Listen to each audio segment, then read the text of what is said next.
Waziri wa ulinzi wa Marekani Pete Hegseth amesema wanachama wa NATO wa barani Ulaya wanapaswa kuacha kuitegemea kabisa Marekani kwa usalama wao na badala yao waongeze matumizi yao jeshini. Marekani inatanguliza ulinzi wa mipaka yake kwanza baada ya miongo kadhaa kulinda mipaka ya watu wengine katika maeneo ya mbali, Hegseth alisema siku ya Jumatano.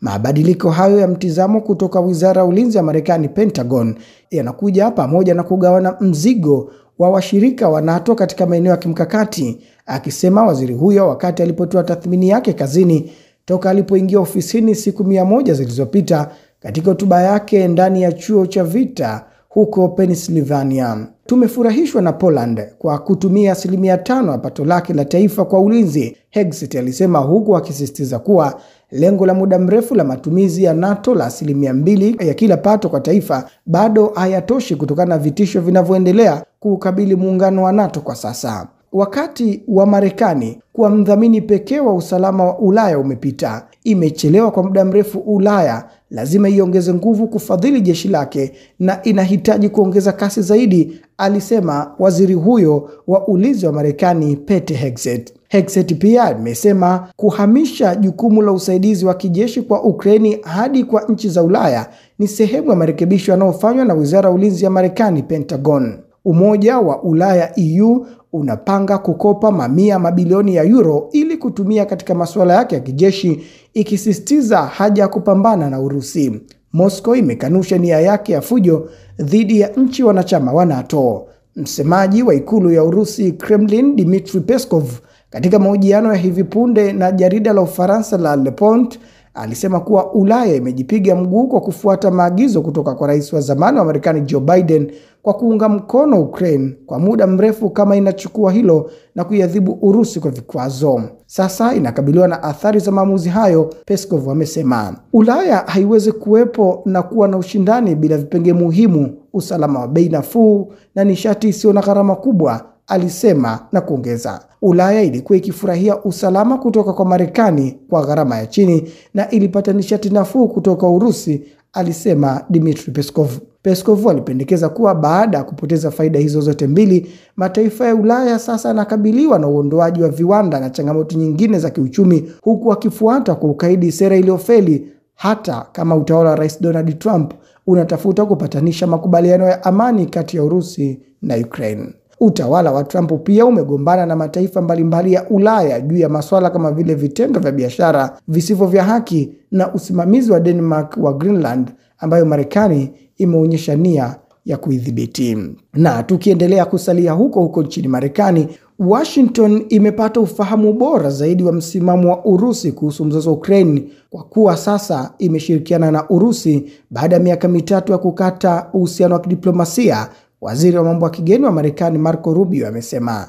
Rubio ameyasema hayo katika mahojiano na The Free Press, akisema Marekani imekuwa ikitaka kufahamu msimamo wa Urusi ni upi katika mzozo unaendelea. Sasa tuna ufahamu bora wa hilo kwa sababu tumezungumza nao baada ya miaka 3 ya kutozungumza nao, alisema Marco Rubio. Uhusiano kati ya Moscow na Washington wote uliporomoka kufuatia Urusi kutangaza operesheni maalumu ya kijeshi mwaka 2022, ambapo Rais Joe Biden alikata uhusiano wa kidiplomasia baina ya Moscow na Washington. Tangu arejea ikulu ya White House mwezi Januari, Rais wa Marekani Donald Trump amejitenga na sera za enzi za Biden, akishinikiza kutatuliwa kwa haraka kwa mzozo huo na kurudisha uhusiano baina ya mataifa hayo mawili. Pande hizo mbili zimefanya duru kadhaa za mazungumzo ya ngazi ya juu katika miezi ya hivi karibuni. Akitoa matumaini ya makubaliano ya amani, Rubio alisisitiza kuwa hakuna mwisho wa kijeshi kwa uhasama unaoendelea. Tunapaswa kusema ukweli, Urusi haitavuka kuivamia Ukraine na kuchukua nchi nzima, na Ukraine haitawarudisha nyuma walipokuwa kabla ya mwaka 2014, alisema na kuongeza. Tumejitahidi tuwezavyo, Rubio aliambia kituo hicho na kukazia. Hivi sio vita vyetu, hatukuvianzisha vita hivi. Sisi tunajaribu kusaidia kila mtu kuvimaliza, alisema, akionyesha matumaini ya kuzileta pande hizo mbili karibu. Rubio alitarajiwa katika mkutano wa ngazi ya juu wa Ukraine mjini London siku ya Jumatano na wanadiplomasia wa Uingereza, Marekani, Ufaransa, Ujerumani na Ukraine. Hata hivyo, baadaye Rubio na mjumbe maalum wa Trump Steve Witkoff waliamua kutoenda katika tukio hilo. Ofisi ya mambo ya kigeni ya Uingereza baadaye ilithibitishia shirika la habari la AFP kwamba mkutano wa mawaziri wa mambo ya kigeni umeahirishwa kwa muda usiojulikana, na kuongeza kwamba mazungumzo ya ngazi rasmi yataendelea lakini bila ishara zozote. Kama sehemu ya ripoti ya toleo la mwisho la kumaliza mzozo wa Ukraine, Washington ilikuwa imepanga kuwasilisha pendekezo huko London kutambua rasi ya Crimea kama ni ya Urusi na kukubali udhibiti wa Moscow juu ya jamhuri za Lugansk na Donetsk pamoja na mikoa ya Kherson pamoja na Zaporizhia. Mpango huo pia ulisemekana kujumuisha kuondolewa kwa baadhi ya vikwazo dhidi ya Urusi na kupinga wanachama wa NATO kwa Ukraine. Siku ya Jumanne, Vladimir Zelensky alikataa mjadala wowote wa kutambua Crimea kama sehemu ya Urusi. Trump alionya siku ya Jumatano kwamba Zelensky anaweza kupoteza nchi nzima ya Ukraine ikiwa ataendelea kusimamisha mazungumzo na kujifanya kiburi.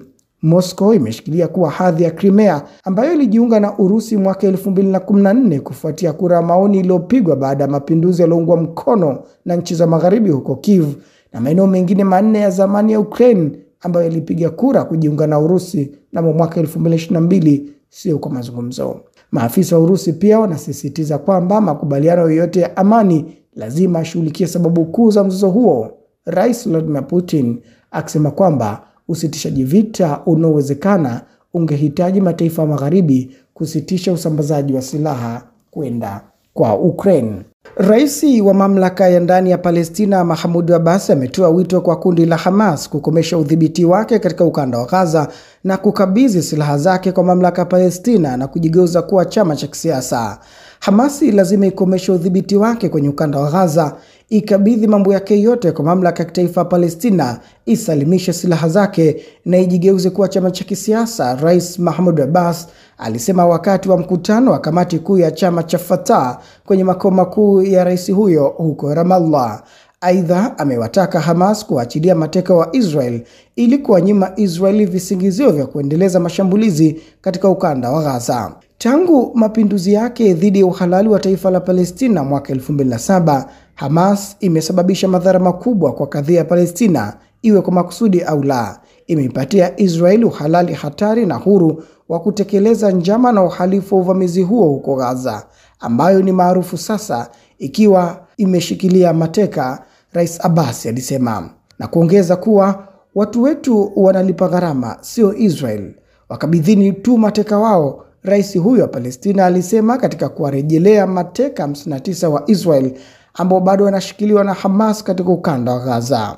Mahmoud Abbas alitaja vipaumbele vinne muhimu ambavyo mamlaka Palestina inavifanyia kazi kufikia swala hilo, ikiwa ni pamoja na kukomesha mauaji ya kimbari huko Gaza, kuzuia kuhama kwa wakazi wake na kukomesha uvamizi wa Israel katika ardhi ya taifa la Palestina na kupata kutambuliwa kimataifa kwa taifa hilo chini ya maazimio ya Umoja wa Mataifa na sheria za kimataifa. Vikao vya kikao cha 32 cha Baraza Kuu la Palestina vinafanyika mjini Ramallah, huku kukiwa na kutokuwepo makundi muhimu yakiwemo yale ya Hamas na Islamic Jihadi pamoja na chama cha Popular Front for the Liberation of Palestina na Palestinian National Initiative, ambayo yote mawili yametangaza kususia vikao hivyo vya Fatah.